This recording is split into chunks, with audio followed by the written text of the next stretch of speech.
அங்கு சென்றால் சீமை உந்தம் ஒன்றுதான் இல்லையா?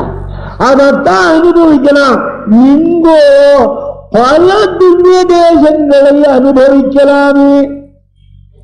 இதை விட்டுட்டு கையில் கிடைத்த முயலை விட்டு காக்கையை வேட்டையாட யாராவது ஓடுவார்களா? கையில் கிடைத்த அச்சாவதாரத்தை விட்டுவிட்டு எங்கேயோ இருக்கிற அந்த வைகுந்தத்தை எதிர்பார்ப்பார்களா?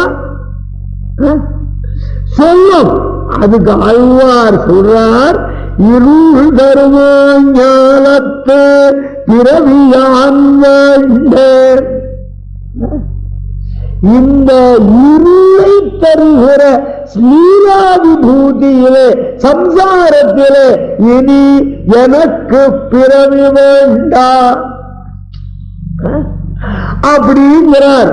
நெஞ்சே, இந்நிலம் எப்படிப்பட்டது? எப்பேற்பட்டவனுக்கும் அஞ்ஞானத்தை விளைக்கின்ற பூமி இல்லையா? இருள் தருவாஞாலத்தில் என்பதை அறிய மாட்டாயா நீ? நித்திய சூரிகளே இங்கு வந்தாலும் அவர்களையும் மருளச் செய்வது இந்த விபூதி. எல்லாரையும் அறிவின்மையை உண்டாக்கி மயக்கும் நித்திய சூரிகள். என்ன நித்திய சூரிகளின் நாதனான எம்பெருமானே வந்தாலும் அவனையும் மயக்கி விடுகிற விபூதி இது. ஆகையினாலே இருள் தருவாஞாலத்துள் இனி பிறவியான் வேண்டேன். இங்க பிறவி வேண்டாம்,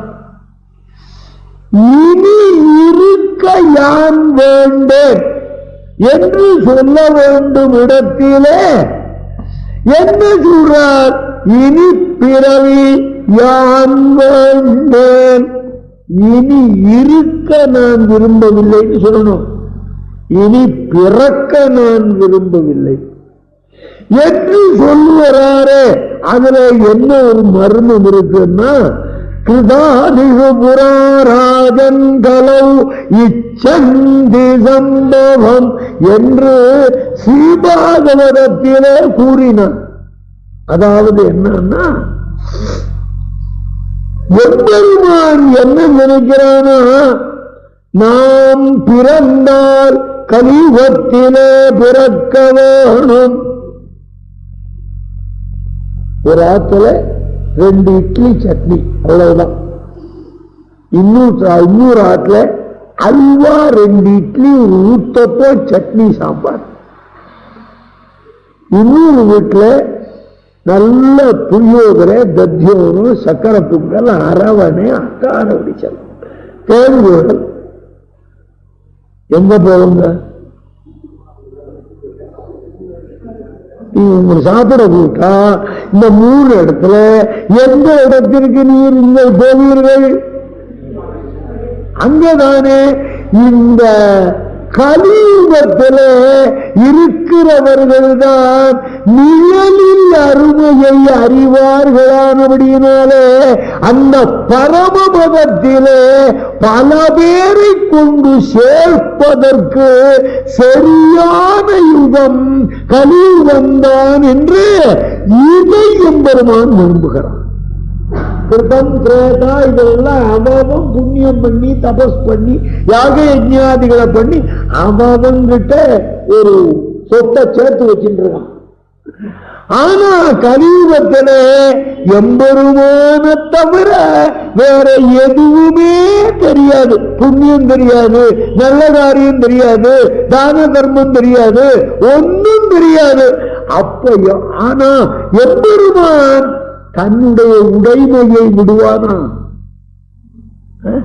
நாம விட்டுருவான், அவன் விடுவானோ? அதனால இந்த யுகத்தில்தான் அவனை அடைய நீ ஒன்றும் பண்ண வேண்டாம், உன்னை அடைவதற்கு அவன் காத்திருக்கிறான். ஆகையாலே கலவு இச்சந்தி, கலியுகத்தில்தான் பிறவியை விரும்ப வேணும். அப்பதான் நமக்கு பிறவாமை கிடைக்கும்னு பாகவதம். அதுபோல ஆழ்வார் ஆசைப்பட்டு வந்து பிறந்தவர். ஆதலாலே அப்படி நான் ஆசைப்பட பெற்றதாக இருந்தாலும் இப்பிறவி இனி வேண்டாம். ஆசைப்பட்டிருப்பேன் பிறக்கிறதுக்கு, ஆனா இனிமே எனக்கு அது வேண்டாம். கலியுகத்தில் வந்து பிறந்து இந்த யுகத்தவர்களுக்கு திருவாய்மொழி பாடி தர வேண்டும் என்று ஆசைப்பட்டேன். இவ படிச்சு உயட்டும் அப்படின்னு அதை செஞ்சு முடிச்சுட்டேன். அந்த காரியம் நிறைவேறின பின்பு இதுவரையிலும் மாறி மாறி பல பிறப்பும் பிறந்தது போல் இனி பிறக்க விரும்ப மாட்டேன். செய்ய வேண்டிய காரியத்தை செஞ்சுட்டேன். திருவாய்மொழியை படிச்சா படிக்கிறான், படிக்காத போறான். வேற ஒன்றும் வேண்டாம். திருவாய்மொழி 1000 பாட்டும் சந்தை சொல்லி மனசுல கொண்டு வந்துட்டு தினம் ஒரு 100 பாட்டு சேவிச்சுன்னு வந்தா போதும், மோட்சம் கிடைக்கிறது. அப்புறம் இருக்கட்டும், எம்பெருமானுடைய திருமுக மலர்ச்சியை அல்லவா பெறுகிறான். அதுதானே உத்தேசம். கணவனுடைய முகம் கொஞ்சம் மகிழ்ந்திருக்காங்கிறதானே அவனுக்கு அடிமை செய்கின்ற மனைவி நினைக்கிறாள். அவரால் நமக்கு என்ன கிடைக்கும்? பட்டுப்புடவை கிடைக்குமா, சங்கிலி கிடைக்குமா அப்படின்னு எதிர்பார்க்கிறாள். அவள் மனைவி இல்லை, மனைவி உருவில் வந்த பேய். அவர் சந்தோஷமா இருக்காரா? சந்தோஷமா இருந்தா தன் பொருளை தான் அலங்கரித்து அவன் பார்க்க போகிறான். இதுக்கு நீ என்ன கேட்கணும்? பாவி 50 பவுன்ல காசு மாலையை பண்ணி போட்டான், கழுத்தை விசிற முடியல, பண்ணினாலும் குற்றம் சொல்லுவார்கள் இங்குள்ளவர்களை தவிர. பண்ணாத போனாலும் இப்படி செவிச்சுட்டே இருக்கனே, இந்த கழுத்தை முட்டையா வச்சிருக்காரே பாவி, அப்பவும் பாவி இப்பவும் பாவி. அதனால என்ன பண்ணுவான்? இப்ப இருக்கிற புருஷன்லாம் கட்டிக்காரன். என்ன வேணும்? இந்த குடி ரூபாய தகுதி வாய்க்கும், நச்சரிப்பு தீர்ந்துடும். அடியெல்லாம் அப்படித்தான். ஏன்னா வீட்டுக்குள்ள நுழைஞ்சுதானே ஆகணும், வேற வழி நீ எப்பவுமே வெளியில சுத்தின்னு இருக்க முடியுமா? வீட்டுக்குள்ள நுழைஞ்சா அவன் இதை விட்டு சன்னியாசியா போடலாமா? சன்னியாசியா போறோன்னு வேற ஒத்தியை சேர்த்து கிரகஸ்தன் ஆயிடுமா? மாறி மாறி பல பிறப்பும் பிறப்பு, இதுவும் பிறப்புகள் தான். ஆகையினாலே கிருதாதி யுகங்களை விட எம்பெருமானை அடைவிப்பதிலே சிறந்த யுகம் எது? நம்முடைய கலியுகம். இப்படி சொன்ன ஆழ்வாரை நோக்கி மறுபடியும் அவருடைய மனம் சொல்லுகிறது, ஆழ்வீர் உமக்கு ஒன்று நினைப்பூட்டுகிறேன், ஞாபகப்படுத்தினேன். நீர் திருவாரன் விளை என்கிற திவ்ய தேசத்தை அனுபவிக்கும் போது எம்பெருமான் வந்து உம்மை வைகுந்த வானாட்டுக்கு வரும்படி அழைத்தான். திருவாரன் விளையில அழைக்கிற போது நீர் உன் தீவினை உள்ளத்தின் சார்வல்லவாகி தெளிவிழும்பு ஏறலுற்றால் திருவாரன் விளையதனை மேவி வலஞ்செய்து கைதொழக்கூடும் என்று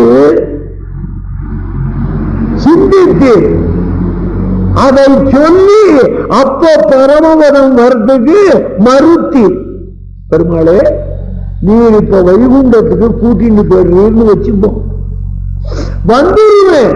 ஆனால் திருவாரன்விளை என்ற திவ்யதேசத்துக்கு சென்று அந்த ஊர் எம்பெருமானை இதுவரையிலும் கை தொழவில்லை. நான் ரொம்ப நாளா நான் திருவாரன்விளைக்கு போவேனா, அவனை சேவிப்பேனான்னு மனசுல ஏக்கம் உண்டிருக்கேன். இப்ப வைகுண்டம் கூட்டு போயிட்டியானா அது இல்லாத அதிருப்தி என் மனசுல இருக்குமே. அதனால் நான் இப்ப வரல, அந்த திவ்யதேசத்தை சேவிச்சுட்டு அப்புறம் வரேன். நீர் சொன்ன போது வந்து கூட்டிட்டு போறதுக்கு நான் என்ன சர்வெண்ட் ஆகும்போது வைகுண்டம் இல்லை வேண்டாமே. திருவாரன்விளை அனுபவத்தை விட வைகுண்ட அனுபவம் ஒரு பெரிசா. அர்ச்சாவதார அனுபவம் தான் தலை சிறந்தது, உயர்ந்தது அப்படின்னு சொல்றார்.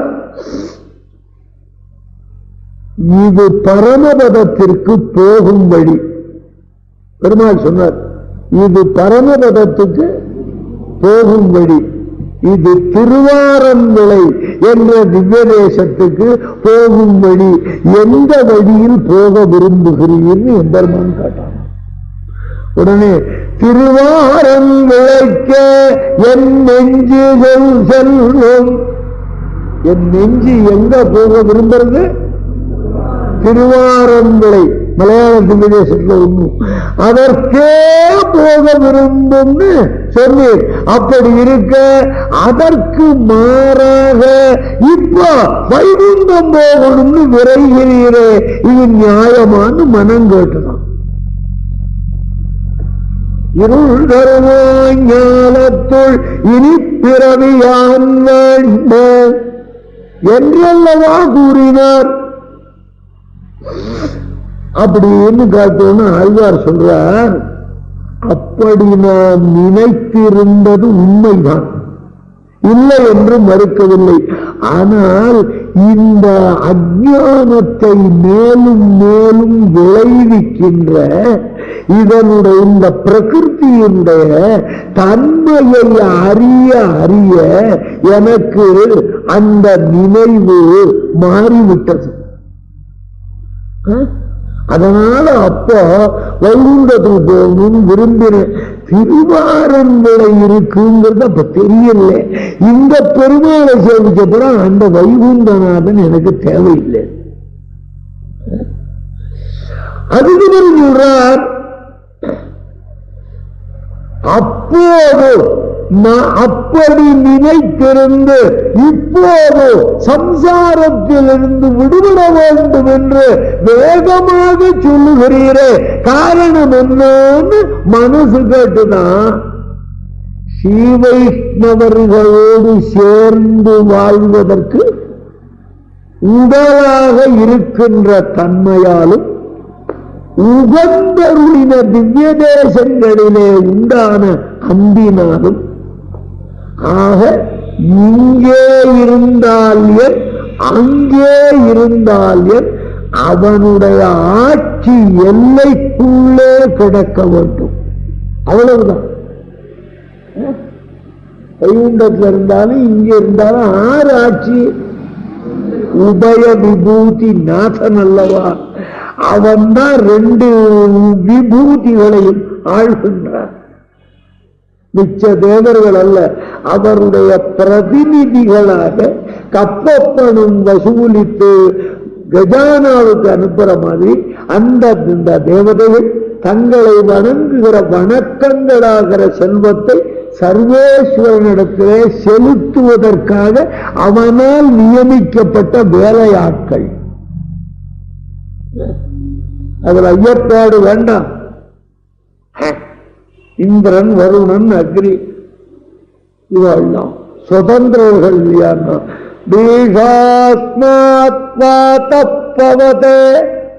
பீஷோததி சூர்யா என்று வேதமே சொல்லியது. சூரியன் அந்த டயந்தவராக உதித்து மறைகிறான். வாயு வேண்டும் பொழுதெல்லாம் வீசுகின்றான். எதனால என்ன? பீஷாஸ்மாத். அப்படி நாம ஒழுங்கா செய்யலன்னா சர்வேஸ்வரன் நமக்கு தண்டனை தருவானோ என்ற பீஷாத்து பயத்தினாலே. இதனால சகல தேவர்களும் சர்வன்ஸ். சர்வேஸ்வரன் ஒத்தந்தான் ஆணையிடுகிற முதலாளி. யாரா இருந்தா என்ன, எந்த தேவதையை வணங்கினா என்ன, பரம சார்வபௌமன் எவனும் வேதங்களாலே சர்வேசன் என்று எவன் போற்றப்படுகிறானோ அவனுக்கு அடிமை செய்தால்தான் நாம் உய்ய முடியுமே தவிர, அதுகளுக்கு நாம ஏதாவது செஞ்சோம்னா பலன் உண்டு. அந்த தேவதைகளுக்கு எவ்வளவு சக்தி உண்டோ அந்த சக்தி அளவுக்கு பலன் தரும். அது அழியும். பிரம்மாட்ட போய் ஒருத்தர் இருக்கிற தேவர்ல பெரியவர்,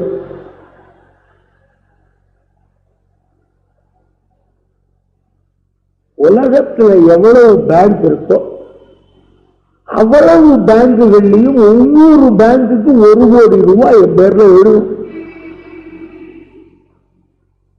அப்படி எழுதினா என் சொத்தே போடும் போல் இருக்கேன். பிரம்மா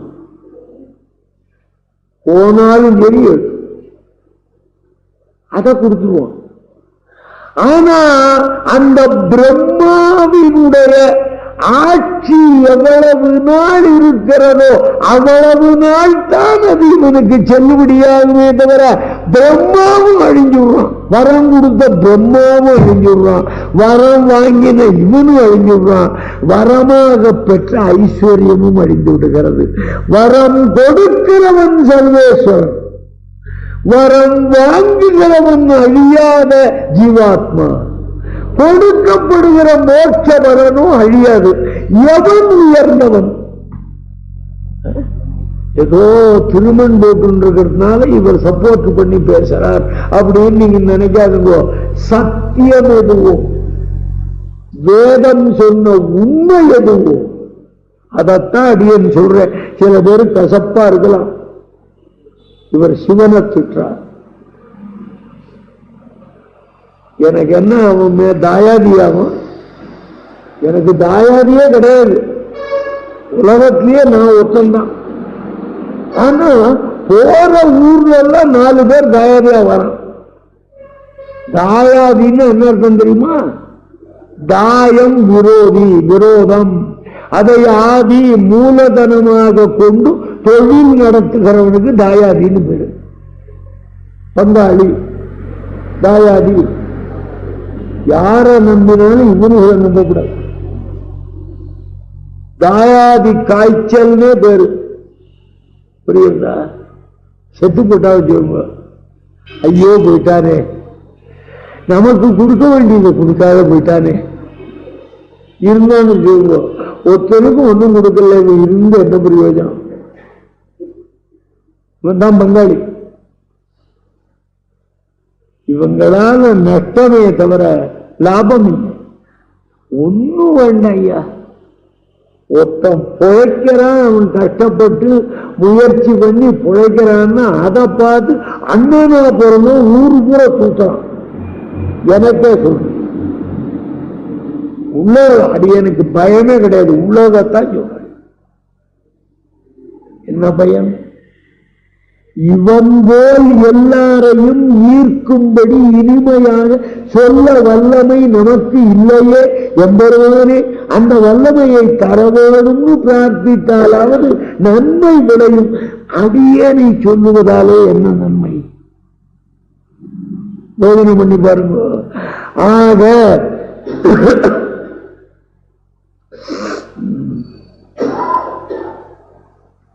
அப்போது அந்த எம்பெருமான் நினைத்திருந்து இப்போது அத்தை தவிர வேண்டுவானேன்னா முதல்ல பரமபதம் போடும்னார், அப்புறம் திருவாரங்களையே போடும்னார். முதல்ல வெறுத்தார், இப்ப அதான் வேணுங்கிறாரேன்னா ஸ்ரீவைஷ்ணவர்களோடு சேர்ந்து வாழ்வதற்கு காரணமாக இருக்கிறது எது? இந்த சரீரம். இது இல்லைன்னு சொனி அப்படின்னு அருவமா கூட்டம் செய்வா, அந்த கோவிலுக்கே வரமாட்டார். அப்பதான் அவர் ஏதோ பேய் இருக்கு. இந்த சரீரம் அடியார்க்கு அடியனாவதற்கு பயன்படுகிறது. ஆகையினாலே ஸ்ரீவைஷ்ணவர்களுடைய சேர்க்கைக்கு காரணமாக இருக்கின்றமையாலும் எப்பெருமான் மகிழ்ந்து எழுந்தருளியிருக்கிற திவ்ய தேசங்களிலே உண்டான அன்பினாலும் ஆக அங்கே இருந்தால் என்ன, இங்கே இருந்தால் என்ன, பரமபதத்தில் இருந்தால் என்ன, திருவாரன்முறையிலே இருந்தால் என்ன, அவன் ஆட்சி எல்லைக்குள்ளே இருக்க வேண்டும். அவ்வளவுதான். நான் யாரா? நான் எம்பெருமான் குடிமகன் அப்படின்னா ஏதஞ்சாருமா தீதொன்று அடையுமா? ஆறு ஆட்சியில் இருக்க திமுக ஆட்சியில் இருக்க. அதனடா திமுக ஆட்சி? தீ திருமால், மூ முதல் கடவுள். திருமால் முதல் கடவுள் என்கிற ஆட்சியில இருக்க. புரியுதா? ஏன்னா ஏனைய தேவர்களுக்கு இல்லாத அருளுடைய கருணாநிதி அல்லவா யாரு? அந்த எம்பெருமான சொல்ற, நீங்க எதையோ நினைச்சுன்னு சிரிச்சா அது என் குற்றம் அல்ல. ஆகையினாலே ஸ்ரீவைஷ்ணவ சகவாசமும் திவ்ய தேச அனுபவமுமே ஆக பெற வேண்டும். விஷய பிராவண்யத்துக்கு, அதாவது இந்த சிற்றின்பங்களிலே ஈடுபாட்டுக்கு உதவாததானால் இனி பிறவியான் வேண்டேன். திருவாரன்முறையிலேயே இருக்கேன், எனக்கு இந்த பஞ்சேந்திரிய போகம் மட்டும் என்னை விட்டு போடும் அப்படின்னார். கவனிங்க, சரீர சுகத்துக்கு வசப்பட்டவனாக செல்ல சப்தாதி விஷயங்களிலே கொண்டு போய் மூட்டி கெடுக்கும் இவ்வுலகத்தின் தன்மையை நினைத்த பின்பு விடுவதே சிறந்தது. உலக வாழ்க்கையை விடுவதே சிறந்தது. அதத்தான் யான் வேண்டேன், நான் என் புத்தியால் இவ்வுலக வாழ்க்கையை விட்டுவிட்டேன். அவர் அழுவாரே, என் ஆணை நீர் இங்கேயே இரு அப்படின்னு சொன்னா அதை மீற முடியுமா? அடியேனாலே எனக்கு ஆவெல்லாம் போயிடுது. அவன் ஆணையை மீற மாட்டாமல் இங்கே இருப்பேன். அப்படியானால் செய்ய வேண்டுவது என்ன செய்யணும்னா, மறுவொழினி நெஞ்ச பார்த்து சொல்றார், மறுவொழினி எம்பெருமான் உகந்து எழுந்தருள் இருக்கிற திவ்ய தேசங்களிலே பிராபண்யத்தை ஈடுபாட்டை விடு. அதாவது தீவினை உள்ளத்தின் சார்வல்லவாகி தெளிவி சுண்டு ஏறலுற்றால் திருவாரம் விளையதனை மேவி அதுவாரே சொல்ற, பின்னால சொல்ல போற. அதாவது போம் வழியெல்லாம் போய் இந்த விரோதிகள்லாம் கழிந்து இது பரமபதம் போகும் வழி, இது திருவாரன்விளைக்கு போகும் வழி. பெருமாள் சொல்றார் ஆழ்வார்ட்ட, இப்படி போனீங்கன்னா சீதை குண்டம், இப்படி போனீங்கன்னா திருவாரன் விளை அப்படின்னு அடையப்பட வேண்டியவனான பரமாத்மாவே வைகுந்தத்தை விட்டு திருவாரன் விளையை விரும்பி வந்து கிட்டுவானால் இங்கே அடிமை செய்யாமையாதோ? இந்த திவ்ய தேசத்திலேயே நீர் கைங்கரியம் பண்ணலாமே என்று மனம் சொல்லியதாம். இந்த மாதிரி மயக்கம் எனக்கும் இருந்தது. மனமே, இந்த உலகத்துல திருவாரன் விளை இருக்கு, நம்ம மனம் திருவாரன் விளைய நாடலையே, சிற்றின்பங்களைத்தான நாடுறது. அதனால் இனி பிறவியான் வேண்டேன். அது இங்கேயே கிடைச்சிடும்னா எனக்கு எதுக்கு பரமபதம்? இங்கேயே இருக்கேன். என்ன அழகா சொல்றார், மனமே அதை தவிர்த்து விடு. மடப்பம், மடமனம், மடப்பம்னா பற்று விடாமைக்குள்ள கருத்து. தான் பற்றினதை விடாத பேசுறானே, அதுக்கு பேர் தான் மடப்பம்னு பேரு. பெண்கள் குணங்களிலே அச்சம், மடம், பயிர்ப்பு, நாணம்னு நாலு சொல்றது. அந்த மடம்ங்கிறதான் நம்ம எத்தனை சொன்னாலும் தாம் பற்றின பற்று விடாம நம்ம சம்மதிக்க வச்சாலுடைய எப்படி இந்த பிசாசு நம்ம விடுறதுலையோ அதான் மடம். இது எதுக்குடி? இதை விட உயர்ந்த பட்டுப்புடவை இருக்கு. அந்த பட்டுப்புடவை வாங்கி கொடுத்தும் என்ன அழகு செஞ்சு பார்க்கணும்னு நினைக்கிறீரா? ஆமா, அது நாளைக்கு வாங்கிக்கணும். இன்னைக்கு இதை வாங்கிக்கணும். ஏண்டி, ஆண் பர்த்தா விரும்புறத தானடி பாரிய கட்டிக்கணும். அது அந்த காலத்து ஏமாளிகை பேச்சு. நான் விரும்புறத வாங்கி தருகிறா இல்லையா? வாங்கி தரமாட்டேன்னு சொல்லும். நான் புள்ளைகிட்ட சொல்லி வாங்கிக்கிறேன். அப்ப அம்மாவுக்கும் புடவை வாங்கி தர புள்ள இருந்திருக்கான். புரியுதா? உலகத்துல இப்படி எல்லாம் உண்டு மடப்பம். நாம் அடைய விரும்பின அந்த பரமாத்மா அருகாமையில் இருக்கிறேன் என்று அதையே பார்க்கிறாய். அத்தனை போக்கி மயக்கத்திற்கு இடமான சம்சாரத்தில் இருக்கிற தன்மையை பார்க்க மறுக்கிறாயே மனமே. கூடாது. இன்னும் என்ன பண்ணணும்? வாட்டாற்றான் அடிவணங்க திருவாட்டாற்று எம்பெருமானுடைய நினைவின் வழியே அவன் என்ன நினைக்கிறானோ அதன்படி நட. நீயா பரமபதம் கேட்காதே, நீயா திருவாரங்களில இருக்கேன்னு சொல்லாதே. அவன் பார்த்து ஏறும். பரதா 14 வருஷம் நான் வர வரைக்கும் நீ அயோத்தியில இருந்து அதை ஒழுங்காக ஆட்சி செய்துவா. நீ ஆட்சியில குற்றம் வந்தா ராமன் ஆட்சி குற்றம்னு உலகம் சொல்லும். ஆகையினாலே நீ ஒழுங்கா ஆண்டுடுவான். அதெல்லாம் முடியாது. லட்சுமணன் மட்டும் என்ன, அவனை போலதான் நானும் உம்மோடு தான் வருவேன் சொல்லலையே. அதுக்கு பேர் தான் அத்தியந்த பாரதந்திரியம். தனக்கு பிடிக்கிறதோ இல்லையோ, சுவாமி என்ன ஆணை எடுக்கிறானோ அதை அப்படியே ஏற்று நடப்பதுதான் சேஷபூதனுடைய சொரூபம்.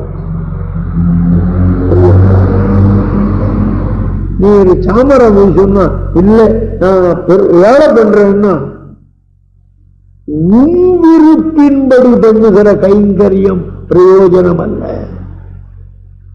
அவன் ஆணையிடுகிற கைங்கரியத்தை தான் நீ செய்ய வேண்டும். இது பரதன் கிட்ட பார்க்கலாம். அது எப்படியோ இருக்கட்டும். திருவாட்டாற்று எம்பெருமானுடைய நினைவின் வழியே ஒழுகப்பார். அதாவது திவ்ய தேசங்களை விட்டு பரமபதத்திற்கு ஏறப்போவதாக நிச்சயித்திருக்கிற ஆழ்வார் இப்போது வைகுந்தம் வைகுந்தன் அடிவணங்க வைகுந்தநாதனுடைய திருவடிகளை வணங்குன்னு சொல்ல வேண்டுவதுதானே உரியது. அதை விட்டு மீண்டும் திவ்ய தேசத்தில் ஆசை தோன்ற வாட்டாற்றான் அடிவணங்க என்று சொல்வது ஏன்? இவர்தான் இந்த உலகத்தை விட்டு பரவத்துக்கு போகணும்னு நினைச்சிட்டாரு. வாட்டாற்றான் அடிவணங்குன்னு சொல்லுவானேன்னா இப்போது திருவாட்டாறு என்கிற திவ்ய தேசத்திலே காட்சி தருகிற பெருமாள் ஆழ்வாரை ஸ்ரீவைகுண்டத்திற்கு அழைத்து செல்ல விரைந்திருப்பவன். அவரை அழைச்சிட்டு போய் வந்திருக்கான்.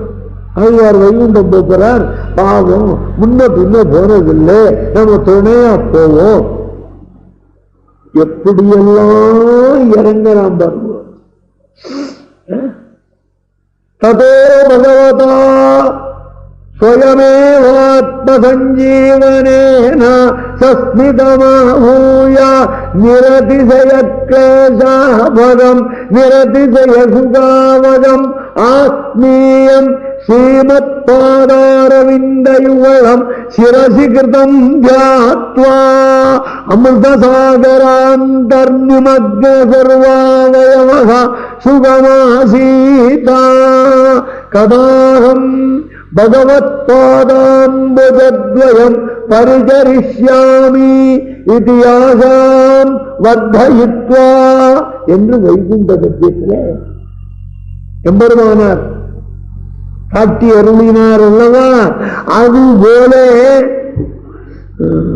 ஆழ்வாரை திருநாட்டுக்கு அழைத்து செல்ல விரைந்திருக்கிறான் என்ற எம்பெருமான். அது மேல் பாசுரங்களாலே தெளிவாக வருகிறது. ஆகவே வாட்டாற்றான் என்பதற்கு நமக்கு நன்மையை விரும்புகின்றவனாய் நம்மை கொண்டு போக வந்திருப்பவனான இவ்வளவே பொருள். திருவாட்டாறுன்னு பொருள் அல்ல. ஆழ்வார அழைச்சின்னு போறதுக்கு வந்திருக்கான் துணையா. வந்தவன் கொஞ்சம் தங்கி நான் திருவாட்டாற்றுல. திருவாட்டாரும் ஆழ்வார்த்தையும் பக்கம். வைகுண்டத்திலிருந்து இறங்கி வந்தா ஆழ்வாரை கூட்டிட்டு போகணுமே. அவரை நீ வான்னு சொல்லிட்டா தடுமாறுவாரு. அவருக்கு முன்ன பின்ன போன வழி இல்லையேது. அவர் வைகுண்டம் வர வரைக்கும் அவருடைய திருமேனியை தீண்டாத நம்மால எப்படி இருக்க முடியும்? அவர் திருமேனியை தொட்டாத்தானே நமக்கு வாழ்வு சபலம் என்றெல்லாம் கருதி எம்பெருமான் அப்படி ஆழ்வார் திருநகருக்கு எழுந்திருகிறான், திருக்குறுகூருக்கு எழுந்திருகிறான். ஆழ்வாரை வைத்து போக போற வழியில ஒரு நிமிஷம் தங்கினான். எங்க? திருவாரன்விளையிலே, திருவாட்டாற்றிலே, எல்லாம் தங்குகிற இடங்கள். ஆக வாட்டாற்றான் என்பதற்கு நம் நன்மையை விரும்புகின்றவனாய் நம்மை அழைத்து போவதற்காக வந்திருக்கிறான் என்ற இவ்வளவுதான் பொருள். அடிவணங்க, அடிவணங்கன்னா தேவர் திருவடி, தேவர் திருவடி. கொஞ்சம் காப்பி போடுறீங்களா? திருவடியில விழுந்ததே காப்பி போடுறதுக்கு தான். போடல இனிமே விழமாட்டேன் அப்படின்னு அர்த்தம். எம்பெருமானுடைய திருவடிகளிலே விழுந்து எனக்கு இதை கூடுன்னு கேட்கப்படாது. அவன் வழியே, அவன் எந்த வழி போறானோ அந்த வழியில நீ ஃபாலோ பண்ணு. அதுதானே வந்திருக்கான், அடிச்சுன்னு போட்டிருக்கு. வாட்டாற்றான் அடிவணங்க. வேறு அபிப்பிராயம் இன்றிக்கே ஒரே விதமான அபிப்பிராயம் உடையவன் எம்பெருமான் என்பதை காட்டும்படியான அடிவணங்குகையை சொன்னது நமஸ்காரம் பண்ணு என்ற பொருளில் உள்ளதன்று. அவனுடைய கருத்துக்கு இணங்கி நட. அதான் இதுக்கு அர்த்தம். அவன் திருவுள்ளத்துல என்ன நினைக்கிறானோ அதன்படி நட. அவன் இன்னைக்கு தலிய பொண்ணு சொன்னா இல்ல சாப்பிடுற கோஷ்டியில ஒத்தனா இருக்கேன்னு எல்லாரும் சொல்லுவோம். அவன் சொன்ன கைங்கர் சுவாமி நியமித்த கைங்கரியத்திலே ஈடுபடுவதுதான் சொரூபம். நானா செய்யறேன்னா அவன் விரும்பல. சீவைஷ்டவனுக்கு முக்கியமே பகவானுடைய விருப்பம் தான். அவன் எதை சொன்னாலும் செய்யணும். அதுதான் அவன் விதிப்பு அபிப்பிராயப்படி. ஆகவே நம்முடைய நலத்தையே விரும்புகின்றவன் இந்த எம்பெருமான். அவன் வழியே போய் அவனை அனுபவிக்கப்பார் என்று நெஞ்சுக்கு சொல்லுகிறார். உகந்தருளின நிலங்களிலே அந்த எம்பெருமான் வந்து நிற்கிறது நம்மை அவன் இருப்பிடத்திற்கு அழைத்து போவதற்காகத்தானே. அதனால அவன் வைகுண்டத்துக்கு வாருன்னு கூட்டா நான் இங்கேயே இருக்கேனே அப்படின்னு சொல்லாதே. அவன் வழி ஒழுகு. அவன் எங்க வைக்கிறானோ அங்க போய் நிற்கணும். ஆத்மாவினுடைய அத்தியந்த பாரதந்திரிய குணத்திற்கு சேர்ந்தது இதான். பரதா நீ இங்க இரு அப்படின்னா லட்சுமணனை போல பரதனுக்கும் பெருமாள்கிட்ட உரிமை உண்டு அல்லவா? இல்லை நானும் வருவேன்னா பெருமாள் ஏற்றுட்டு தானே ஆகணும். ஆனா இங்க என்ன நினைக்கிறான்? அவர் திருவுள்ளம்தான் நாம் நடக்க வேண்டும். இதுதான் வரணும் நமக்கு. அத்தியந்த பாரதந்திரியம் இதுதான் ஆத்மாவினுடைய உயரிய எல்லை. பரதந்திரம்னா பிறர்க்கு வசப்பட்டவன் அர்த்தம். பாரதந்திரம்னா பிறன் ஆணைப்படி நடப்பவனே தவிர இதை ஆணையிடுன்னு சொல்லுவதற்கு இவனுக்கு அதிகாரம் இல்லை. பெருமாளே இந்த கைங்கரியத்தை நான் பண்றேன்னு அந்த கைங்கரியம் வேண்டாமேன்னு சொல்லக்கூடாது. அவன் விரும்பினதுதான் நம்ம செய்யணும். அவன் எதை விரும்புறானோ அதைத்தான் நாம் செய்ய வேண்டும்.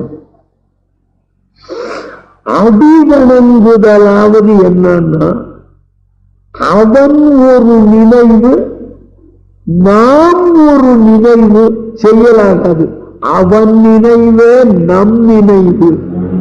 அதான் அடிவணங்குதல் என்று இந்த பாட்டுல சொன்னார். பாட்டு அருள் பெறுவார்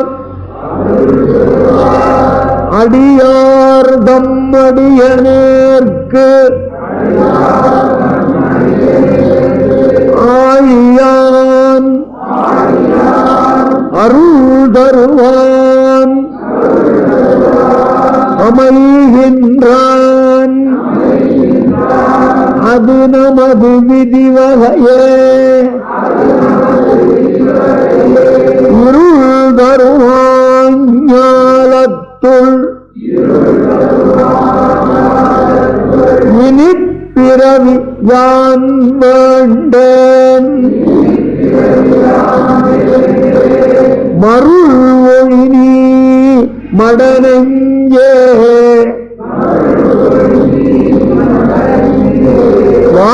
வாட்டாற்றான் அடிவணங்கே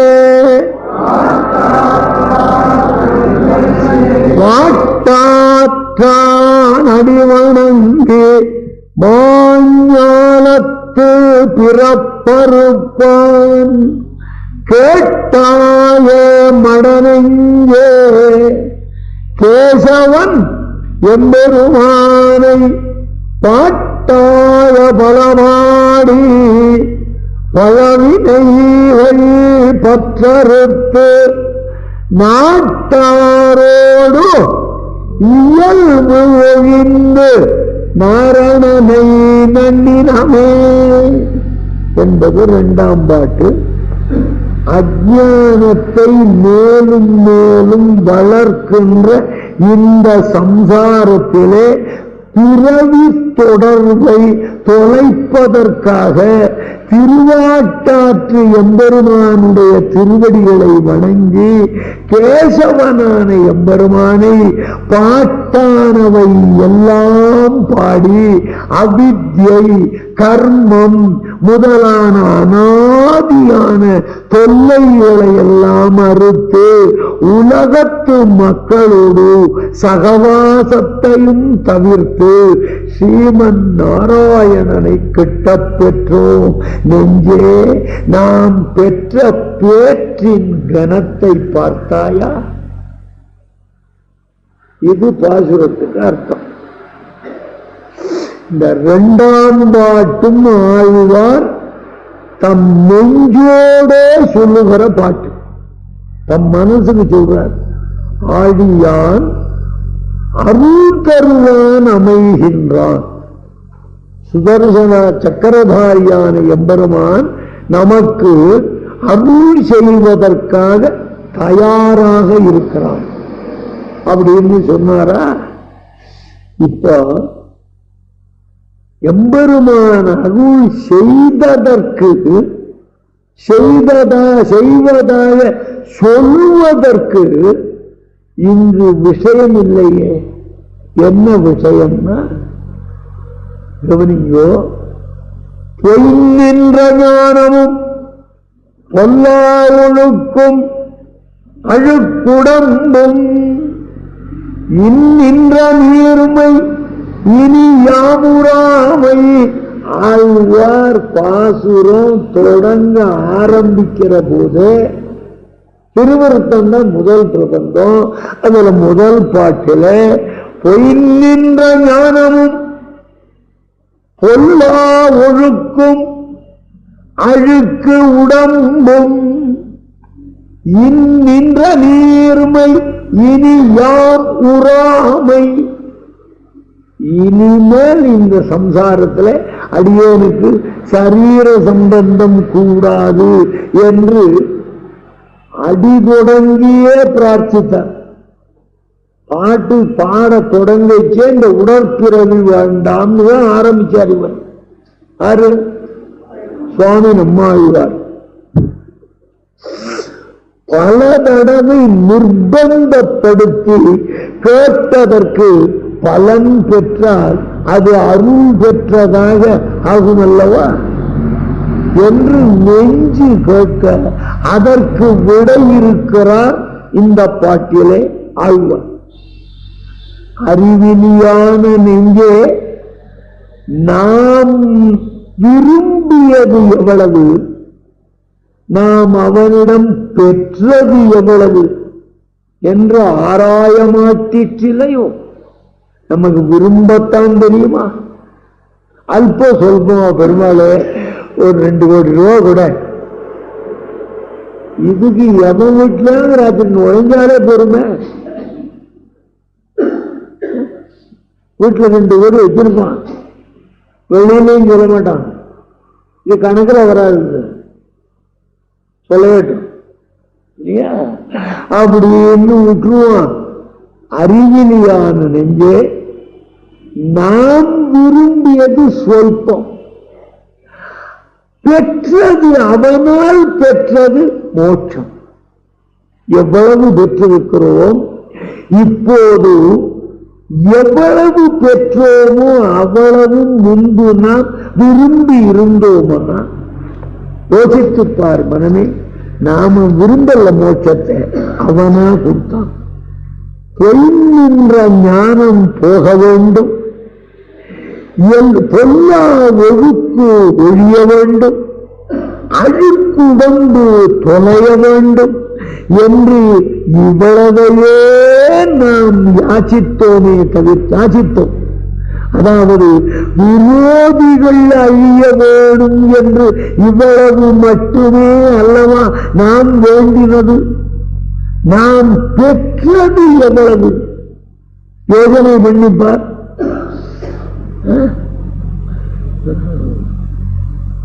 இந்த சம்சார பற்று அறிவதற்கு மேற்பட பாட்டாய பல பாடப்பெற்றோமே. எம்பெருமானை பாடுகின்ற பாக்கியம் கெட்டியதே. அதுக்கு மேல நாட்டாரோடு இயல்பு ஒழிந்தோமே. சம்சாரிகளோட ஸ்நேகம் நம்ம விட்டு போயிடுத்தே. அவன் அருள் பலித்து விட்டதே. எவ்வளவு கிடைச்சிருக்கு என் நெஞ்சே, இதை நன்கு உணர்ந்து பாராய் என்று சொல்வதன் மூலம் தாம் பெற்ற பேற்றின் கனத்தை பாராட்டி பேசுகிறார் ஆழ்வார். மறுபடியும் எப்ப பேசுவர்?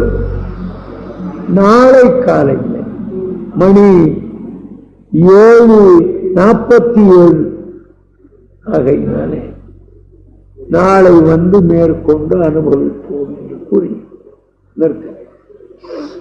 ஆழ்வார்கள் வாழி அருளைச் செயல் வாழி தாழ்வாதுமில் நம்புறவர்தாம் வாழி ஏழ்வாரும் உய்ய அவர்கள் உரைத்தவைகள் தாம் வாழி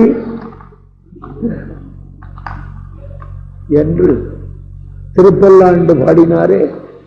அதையே மங்களமாக சொல்லி நாளை மாலை சந்திப்போம், இன்று மாலை சந்திப்போம் என்று கூறி நிற்க ஆழ்வார் ஆண்டாள் எம்பெருமானார் ஜீயர் திருவடிகளே சரணம்.